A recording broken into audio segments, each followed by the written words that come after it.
I'm about to expose one of the biggest and one of the most disgusting scams that I've ever seen. And no, this is not an ad, this is just simply awareness. A while back when we realized which direction we're all going, we decided that we needed to have a few extra things on hand. One of the main ones is food, of course. The most sensible way to stockpile food long term is freeze-dried. And when you look at these freeze-dried buckets, a million companies are making them and they're all doing you wrong. Like, look at this one right here. This one isn't even a 5-gallon bucket, and we've bought one of these, wasn't even filled to the top, for $329. I have a family of 9. By the time I buy enough of these to supply my whole family for a year, then I've already bought the equipment and then some. Y'all, I've been running the equipment to make these buckets for well over a year now, so I'm very well versed on the operating cost, and that's why I'm telling you it's a scam. Now, to put my money where my mouth is, I'm going to show you the buckets that I make for my family and tell you exactly how much it costs to make these buckets. These are true 5-gallon buckets, filled to the top, and it cost $40 to make this bucket. $40. That includes the bucket itself,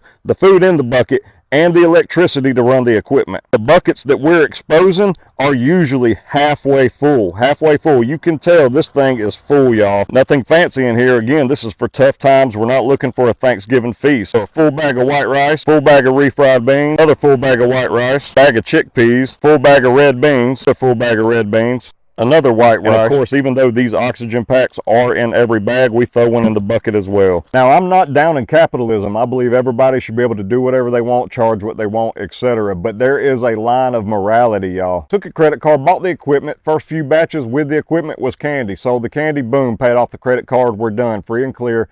Anybody can do it, y'all. Everybody deserves to have affordable standby food. Shame on companies for pricing this stuff to only a certain class of people.